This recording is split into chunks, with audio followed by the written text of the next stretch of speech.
amantes da cultura e não só, eu sou Felelé de Papel, o artista, e este é o Ocpópia, o seu podcast dedicado a explorar a cultura nas suas mais diversas facetas.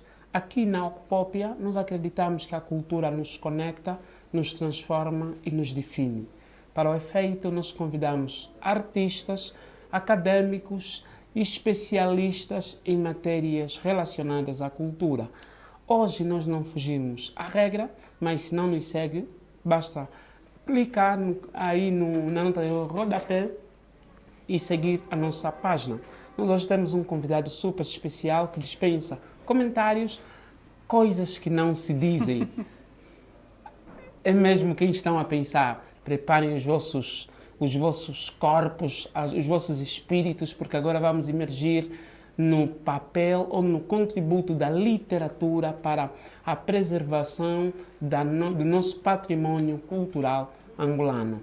Para o efeito, temos como convidado o professor Elavoco. Professor Elavoco, seja bem-vindo. Olá, Felelé. É um prazer estar aqui e, para mim, sinto-me honrado por esta primeira vez estar aqui. E, claro, estou aqui a fazer com que dê por gasto. E quando se diz dar por gasto, é dar um motivo para voltar aqui numa outra e próxima vez. Então, obrigado pelo convite, obrigado pela oportunidade de estar aqui. Pronto, vamos lá, vamos desenrolar este papel ao longo da nossa conversa. Está bem, professor Elavoco, nós é que agradecemos por ter aceito o nosso convite. Para os nossos amigos, nossos seguidores, nós entramos em contato com o professor Elavoco na última da hora. E é uma grande consideração e um espírito de simplicidade e humildade do nosso convidado em ter aceito, porque nós temos noção da agenda do professor Elavoco e ele vem mesmo para trabalhar, porque a cultura para o professor Elavoco não é só viver, é o meio de trabalho, é o estilo de vida. Professor Elavoco, sinta-se em casa. Muito obrigado. Sim. Olha, já agora, antes, deixa eu só fazer uma consideração. Eu presto muita atenção nas palavras das pessoas e disseste há pouco tempo sobre simplicidade. Na verdade, as coisas boas ou as coisas importantes não são avaliadas pela sua complexidade. Aliás, uma coisa ganha utilidade a partir do momento em que ela é simples de manejar, simples de usar. Eu não vou fabricar uma máquina muito complicada de se usar, senão não vai ter utilidade. Então, na verdade, a importância das coisas não está na complexidade, está na simplicidade. E eu estou aqui a evoluir de coisas para pessoas. Passa essa ideia de que as pessoas são importantes se elas limitarem o acesso a elas. Passa essa ideia de que as pessoas ganham relevância social a partir do momento em que for cada vez mais difícil serem acedidas, né? As pessoas já não são acessíveis, depois não são mais acessáveis. Não são acessíveis, do tipo, não se simplificam, não se reduzem, ou seja, parece que há um rei residindo na barriga, e também não são acessáveis, não são contactáveis. Quando muito, para serem contactadas, é por meio de uma série de lobbies, uma série de contactos, que, digo, se for para eu ser inacessável, se eu for para ser inacessível, então eu paro logo aqui a jornada de crescimento, a jornada de evolução, a jornada de aprendizagem. Então, sobretudo no seio acadêmico, no seio político, sobretudo no seio político, parece que as pessoas, a cada momento em que cortam todos os caminhos e todas as pontes possíveis que vão em direção a elas, mais importantes se tornam. Na verdade, não é bem assim, não é? E, aliás, quanto mais importantes, tanto mais simples nós deveríamos... Bom, esse devia ser o ideal, né? E eu tenho treinado todos os dias a ser assim. Por isso que não foi difícil me contactar, né? Certamente, certamente. Exato. Nós agradecemos. Muito obrigado. E desde já é uma lição. Muito é obrigado. Importante ser simples. Até porque a lógica da vida mesmo é simples. Ou não valer a pena a nossa existência, né? Então, eu acho que até o próprio Cristo foi isso, né? Sim. O próprio Cristo era até duvidado, não é? As pessoas questionavam a sua messiandade, o seu papel, então, a sua posição de Messias, só porque andava com os pobres, andava com os pecadores, andava com os míseros, comia com os adúlteros, com as prostitutas e tudo mais. Tanto, só mesmo por isso é que, né, a narrativa bíblica pelo menos diz isso, que só isso levava com que os fariseus questionassem. E mais, como assim esse é o Messias? Esse não é o carpinteiro? Porque acreditava-se que se é Messias não há nenhum paralelismo, então nenhuma congruência entre o Messias e um carpinteiro, porque carpinteiro é uma posição simples demais para ser o Messias. Então, pronto, se for para não ser mais o professor Elavoco, então eu desisto por aqui. Vamos lá, mas não é isso que nos trouxe. Ainda bem que não desistes, vamos continuar com a nossa conversa. Professor Elavoco, nós hoje estamos a falar sobre o contributo da literatura na preservação do patrimônio cultural angolano. Certo. Como é que o professor Elavoco olha para essa, assim, de forma introdutória, o que lhe apraz? Pois, é assim, a nossa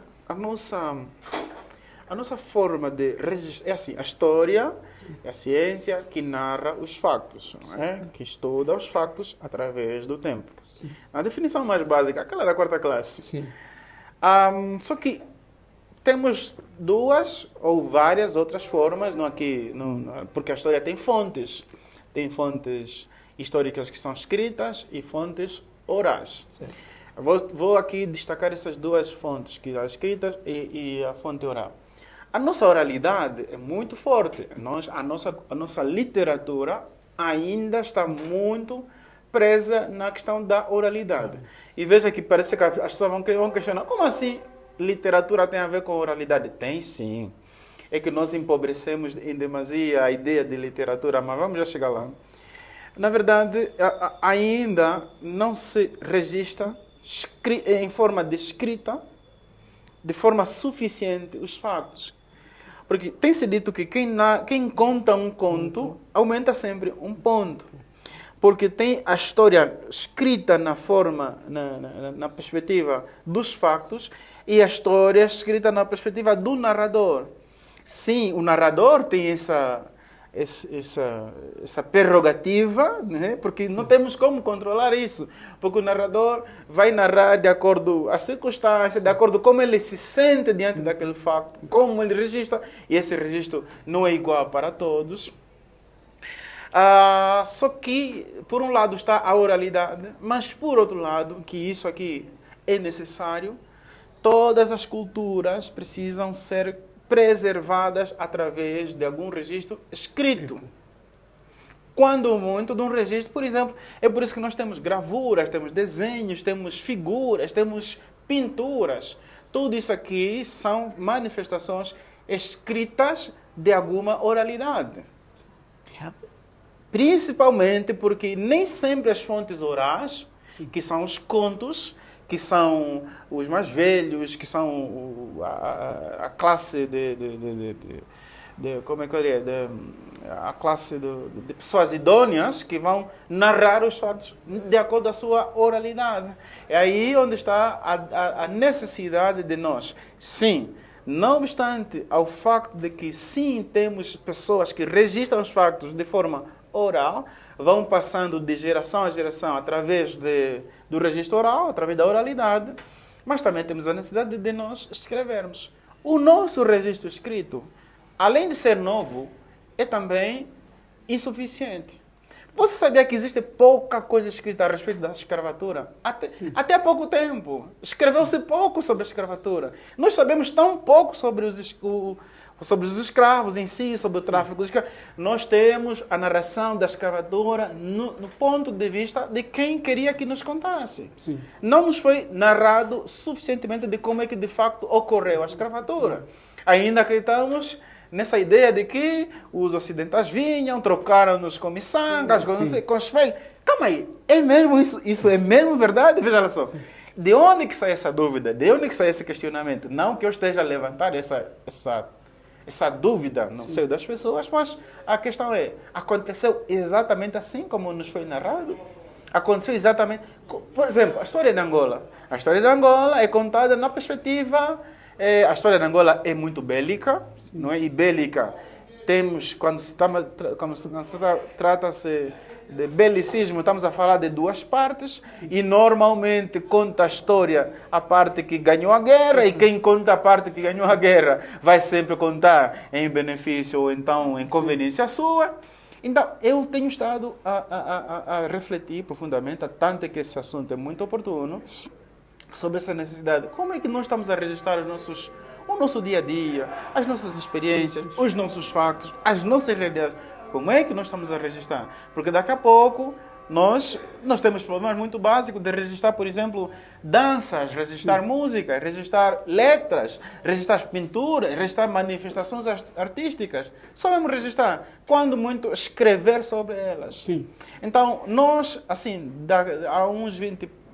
daqui a uns 20 anos, 30 anos, que se calhar 50 anos, vamos precisar deste conteúdo escrito. Sim. Veja lá, e quando a escrita é pobre, a leitura também fica pobre. Eu não sei o que ocasiona o quê. Não sei se nós lemos pouco porque escrevemos pouco ou escrevemos pouco porque lemos pouco. Eu não sei, mas ainda acho que esses dois problemas estão concatenados, estão ligados um entre si, não é? Estão ligados um a si. De tal modo que parece que um problema leva ao outro, né? Agora, eu queria mesmo saber, sei que o entrevistado sou eu, sim, mas queria saber na sua opinião. E fica no ar essa pergunta. Sim. Nós lemos pouco porque escrevemos pouco ou escrevemos pouco porque lemos pouco, né? É uma pergunta retórica, mas na verdade, respondendo de um lado, a partir de qualquer um dos lados, eu acho que faz sentido. Faz. Yeah. E bem, o professor Ilavoco faz uma incursão da necessidade de nós começarmos a produzir a produção textual virada ao que é nosso. Certo. Olhando para esta perspectiva, nós escrevemos sobre nós ou escrevemos... os nossos textos é um texto assimilado ou um texto muito nosso? Por que dessa pergunta? Porque nós aqui entendemos que nem todo livro angolano é um livro, nem todo livro escrito por angolano é angolano. Yeah. Então, como é que o professor vai olhar para essa questão? Bom, nesse sentido, é assim, eu não gosto muito de cair naquele conflito de... fomos aculturados, estamos a exportar muito dos outros. Sim. Eu não gosto de cair nessa guerra de narrativas, porque senão, vamos lá, nós estamos a transmitir pela internet. A internet, convenhamos, a internet não é nossa, não é nossa. Nós estamos a falar através de aparelhos sofisticados e essa sofisticação não é nossa.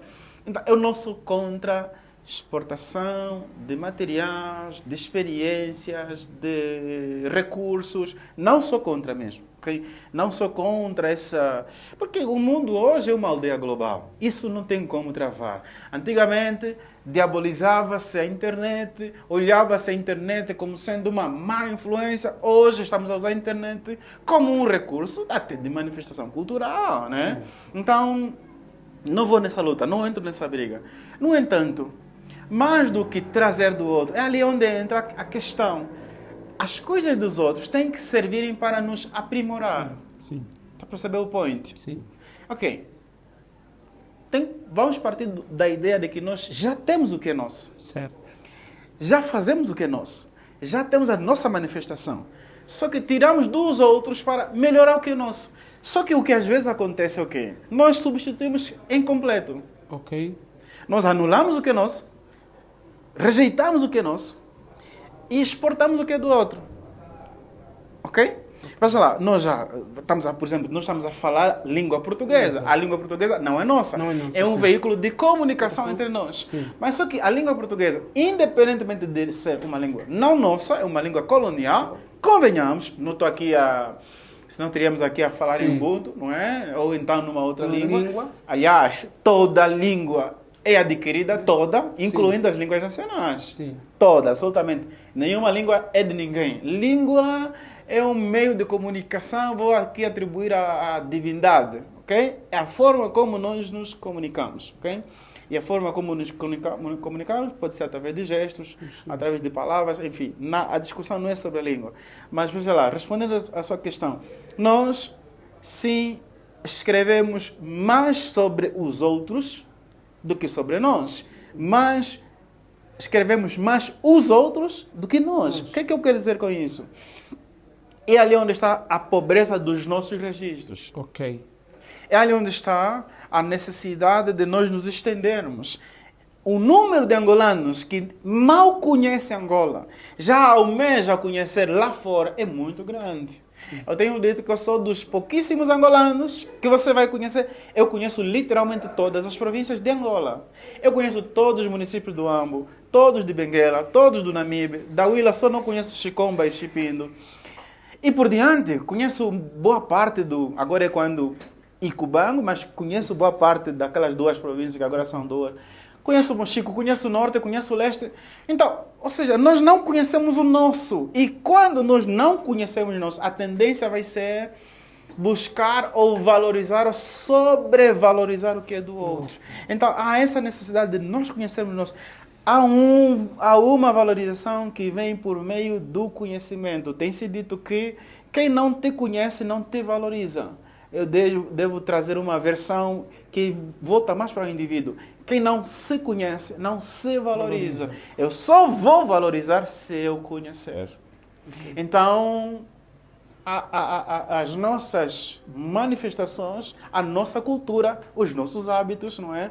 A nossa forma de fazer as coisas ainda, infelizmente, não se encontra suficientemente narrada, suficientemente contada.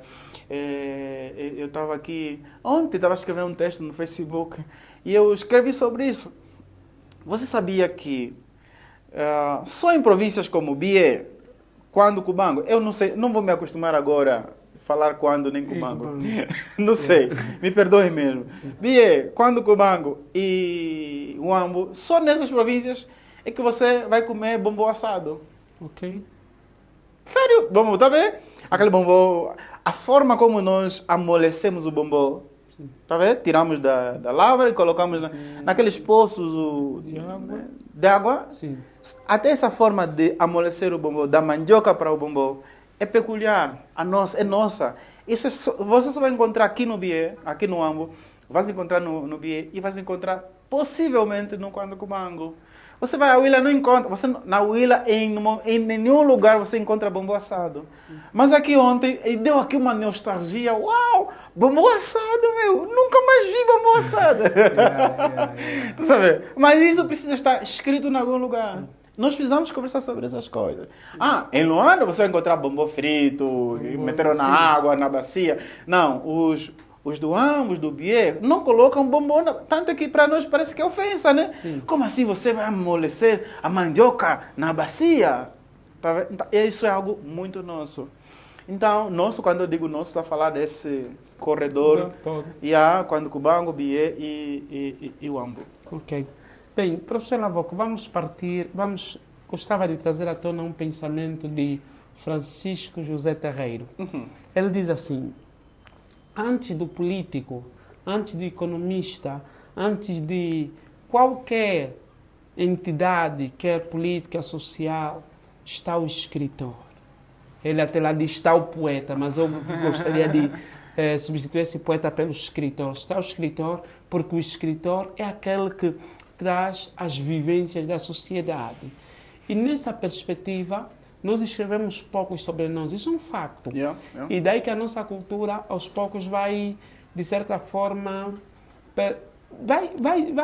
algumas coisas vão perdendo valor.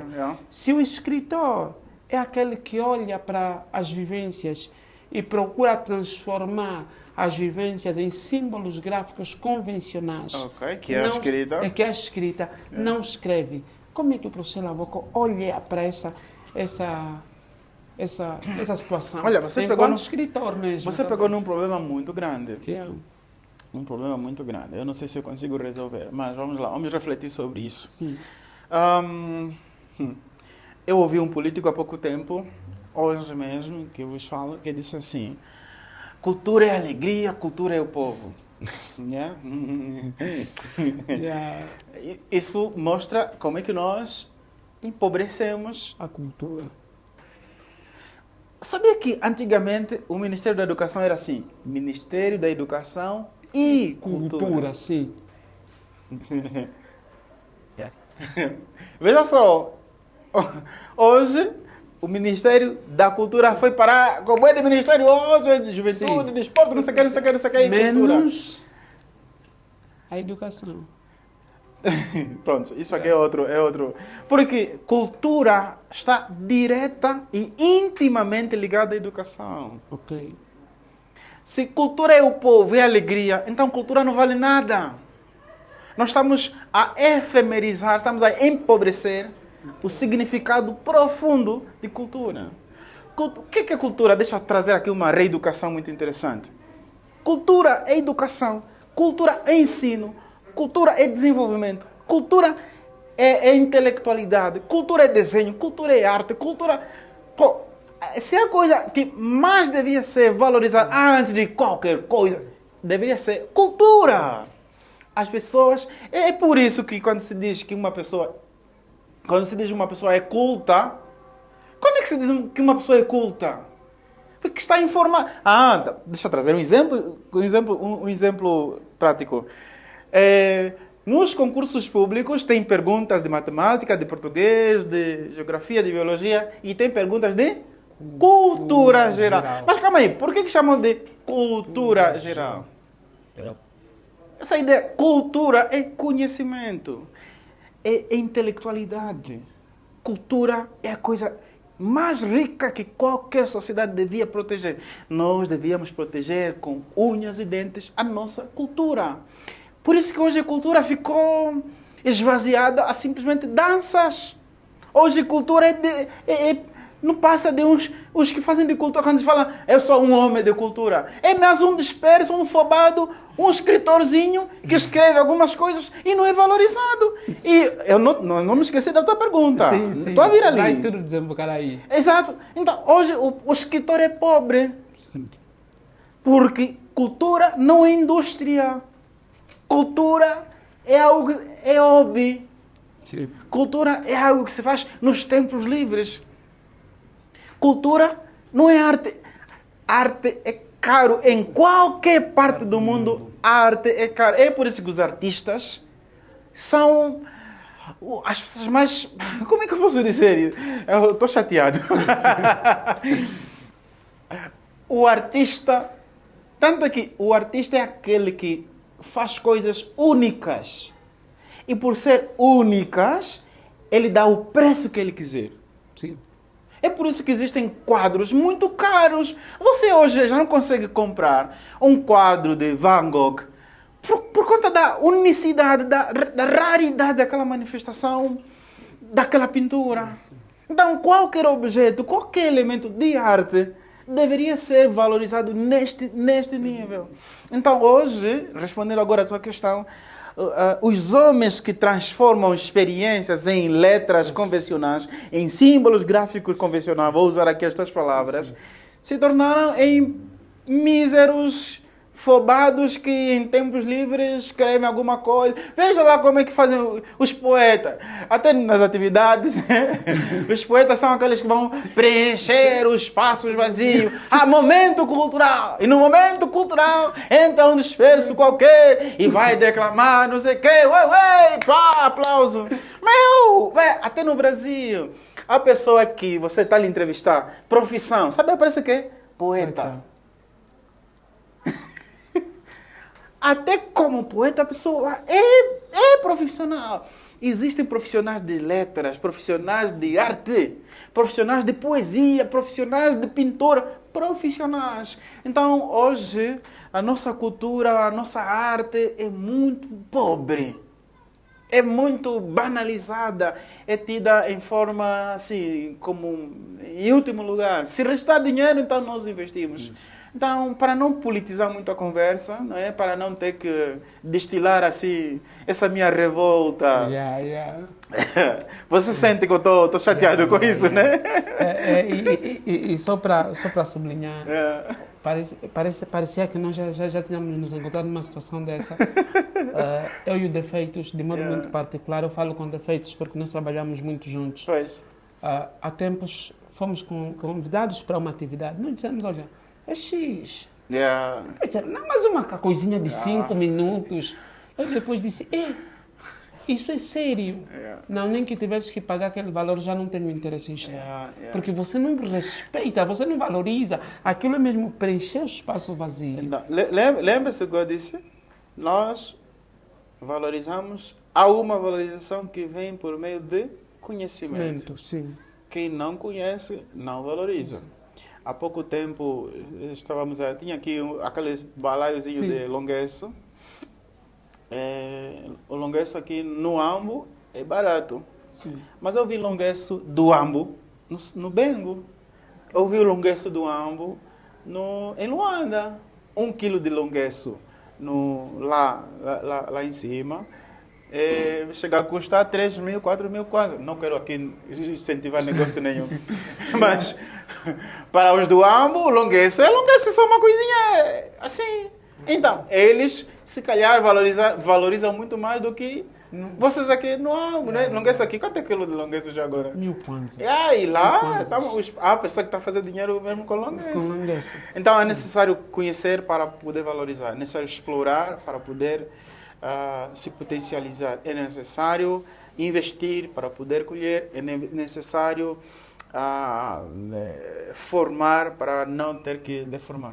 Certamente. Bem, caros amigos, nós estamos a falar sobre o contributo da literatura na preservação do nosso patrimônio cultural. E, assim, podemos compreender que é necessário que nós, os próprios literatos, os candidatos a escritores, os escritores, conheçamos o nosso próprio valor. Exatamente. E conheçamos a nossa cultura para que possamos escrever.